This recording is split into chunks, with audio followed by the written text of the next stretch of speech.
who's around here. Yeah. Shorty's in front. That's the way I'm Yeah, Eddie. Where's Eddie? Hi. You're right. Armando. John should be down here, Armando. Yeah. John, you're one of our instructors.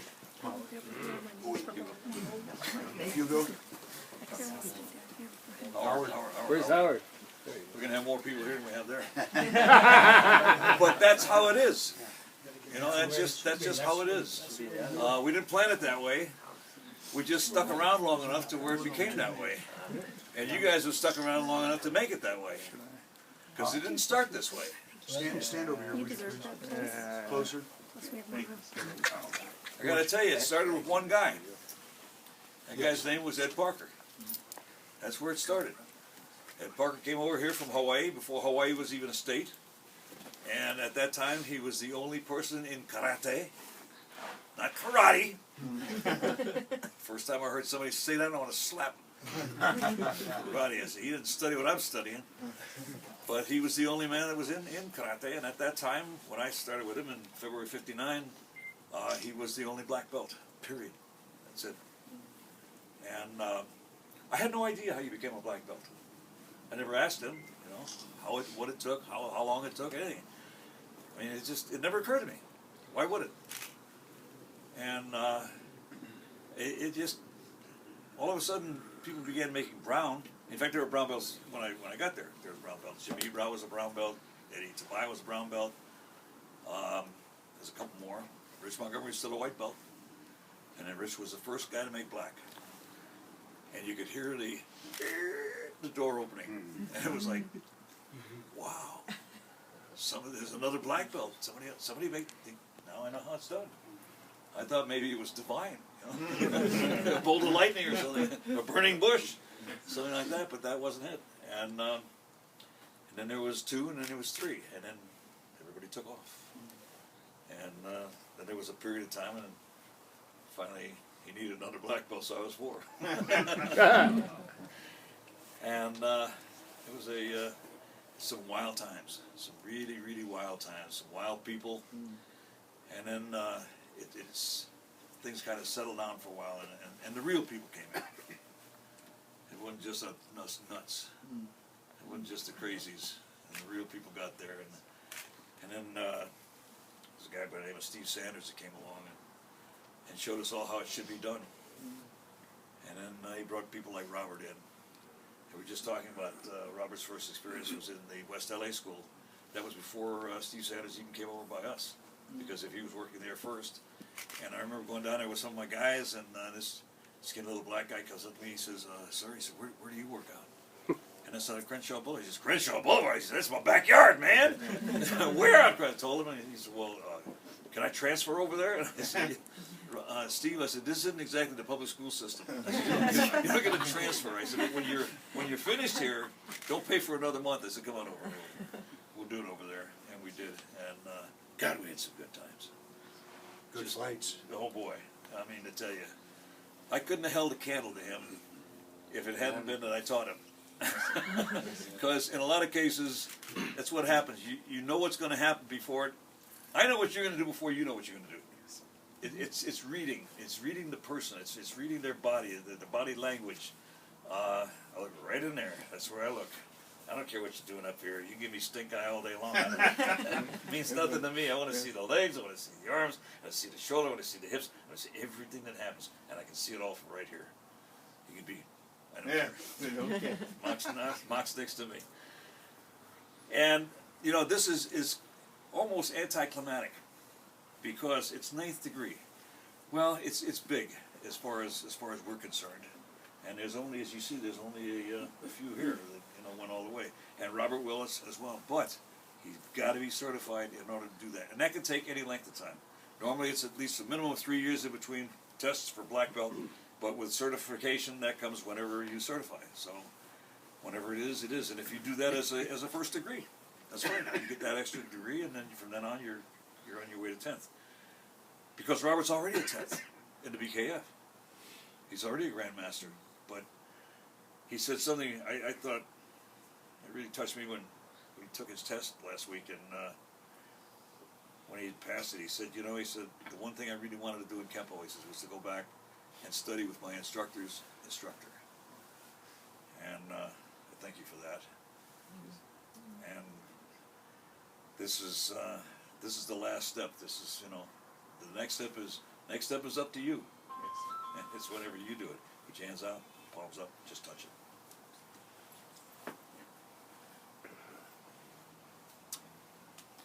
Wow, I was so intrigued listening to you. That was a great speech, Chuck, and I feel the same way, Robert, and thank you. I'm Chuck's other half, I'm his student, and we built this system together and we're very proud of it. And to have you, everybody loves you, Robert. Everywhere you go, they always invite you in to teach fighting because, you know what, a lot of people that do Kempo, there's so much Kempo, a lot of them don't get around to fighting, and that's where we came from. That's what we've always enjoyed in it.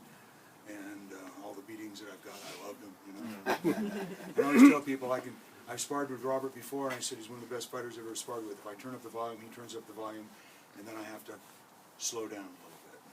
You can just keep turning it up, but we're really, really proud of you. And we consider you family, and we love you, brother. Thank you. Anybody else? I'm just happy to know a television star. Guy's a television star. It's serious, right? Well, I did something. That was a great program. It was a great opportunity. He's great. Robert's been working hard at this. He's been coming every week, practicing. So he deserves what he's getting. He's worked hard to get it, even after he's already a 10th degree, like Chuck said, in BKF. Not much longer he will be one here too. I don't All he know has to do is anybody bring else who that holds student that distinction. Distinction, No, really. You're gonna be in a class all your own. Yeah. Still, yeah, that's. And we're so proud of you to have you at the top of our organization for the future, for guidance for other people. Because that's what you do, and we have some really, really wonderful people in our organization. We've got our own pastor, and we've got our old brothers. Hugo's like our children. Eddie's grandfather. No, we're all a big family, and it's really great. And Albert's part of our family too, and it's really good to see Albert back here. He doesn't get out all the time, but you know what? Well, you know what? You're special in this way too. If I could say something too, Victor. Certainly, absolutely. I've known Robert for many years. Always looked up at him as a fighter. He always impressed me. Every time the tournaments were on, that little old feather was just out there, just blowing into it, and he was just moving. One day, after my problems of divorce and losing my school and things like that, I was passing by this dojo, and I said, I wonder who's in there. I walk in there, and I see Mr. Temple there.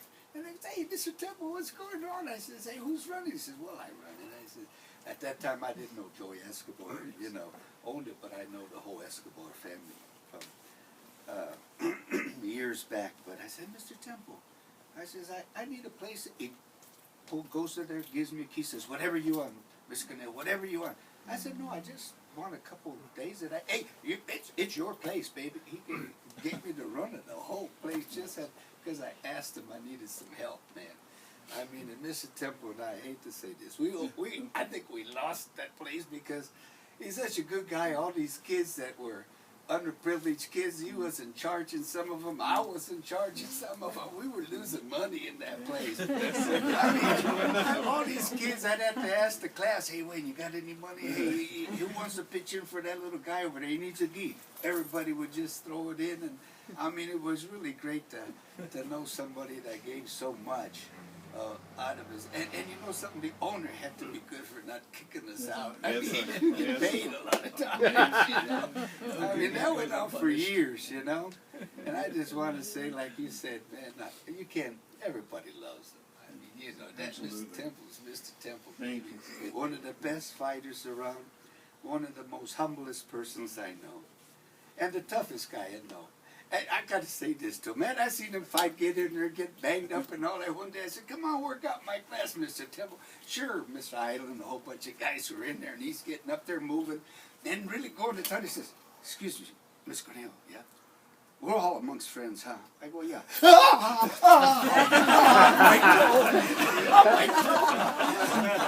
I never seen this guy ever say anything about pain because he was always there that day. Donnie Williams, I mean, he got to get promoted. He stands up, and there was 3 rows of guys. Donnie was going to hit him this way. Donnie turns his back on him and go whack him with an elbow. Boom, boom, boom, boom. 3 rows he lands on. Mr. Temple jumps back out there like that and says, "Oh, you tell me you want another one." But I mean, Mr. Temple's Mr. Temple, the best in the West as far as I'm concerned. And knowing all these guys too that are out there, Mr. LeRoux, Mr. Sullivan. I mean, you know, I've been around Hugh. I remember when these guys didn't even have whiskers. You know what I mean? If I may add something. Robert fought John Conway Jr. at our karate school. If you haven't seen it, it's on YouTube. It's probably one of the best fights you've ever seen. If John kicked Robert in the back of the head with an axe kick from in front, and Robert would kick him, man, they were all over the dojo. It's an excellent, excellent fight. I tell people, you want to see a real Kempo fight? I got one for you. Because unfortunately, a lot of these fights didn't get caught on film. I mean, there's been some stuff that just was incredible, incredible stuff. But What's that on? It's under, IKCA, what's the name of it? yeah. Greg? Just type in IKCA Kempo in the search and they'll all show up. Yeah. That particular one though, it's part of something else that we did. I mean, it's part of the. No, it's its own video. It Temple says- Conrad.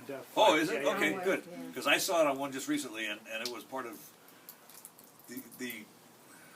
It's not like the history of the IKC. I think Oh. it was. I don't No, know. okay. All right, Robert. We're gonna bow. You're gonna touch your head to your belt. Come back down. We're gonna get him down. I'm there. I'm down. Get down, brother. Get down. All right, we're all gonna bow. Bow. Up. Put your belt on, sir.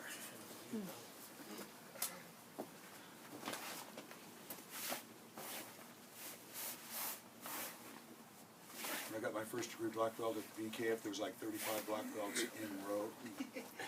And Steve and Donnie said, "We're the only two going to kick Victor." I said, "Well, thank you." Everybody was salivating, you know. They were like, "Thank I you." was the only white boy there. They were going to get me. Well, your reputation preceded you. Yeah. It was fun. I'm gonna bow again. Ready? Bow. Ready? Up.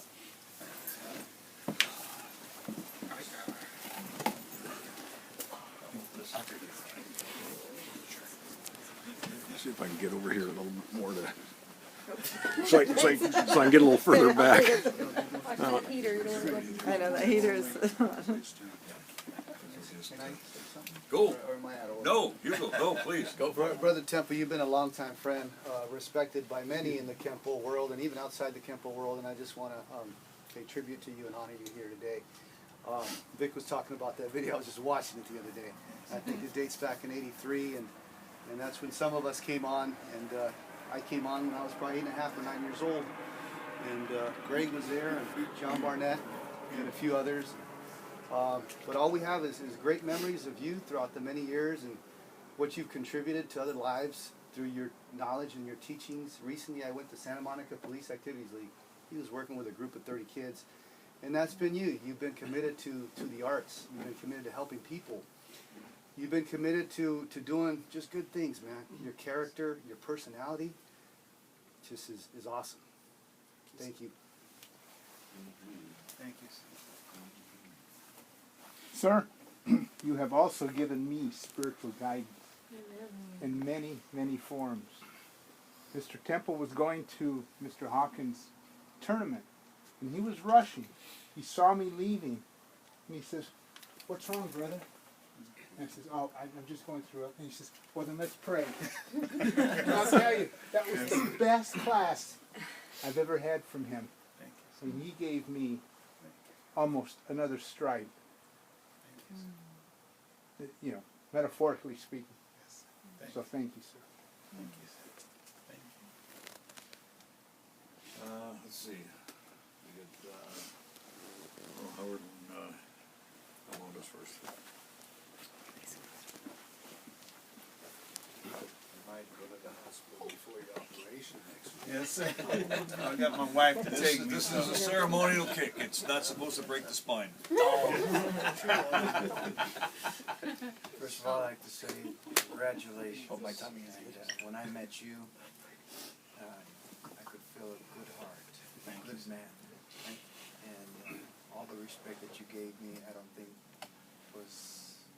you deserve a greater respect.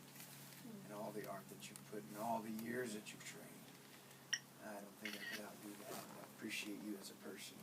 Thank you, sir. Breathe in, breathe out, retain. Jesus! Thank you, sir.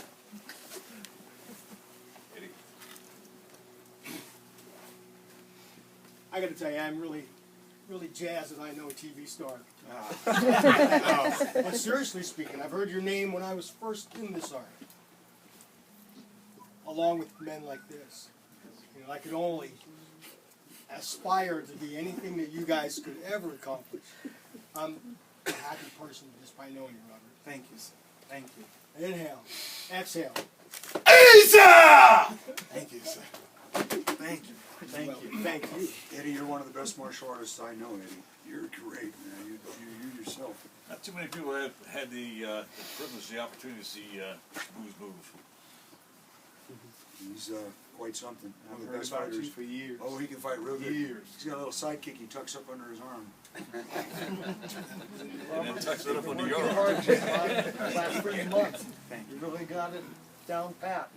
And you know how to take it easy on an old guy when you're sparring. Ready? Yep. And Thank you, sir.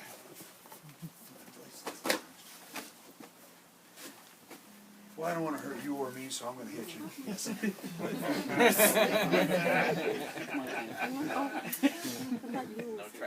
Inhale. Retain. Ki-ai. Thank you, sir. Congratulations, brother. Thank you. Thank you. No, my pleasure.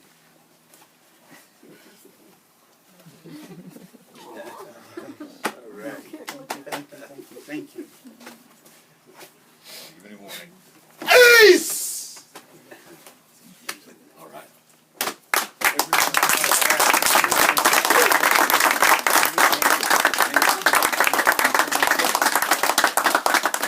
And we're not done by any means, but I'd like to thank all of you for honoring Robert and showing up tonight. Thank you guys. Thank Some of you. you came quite a ways away. We appreciate it.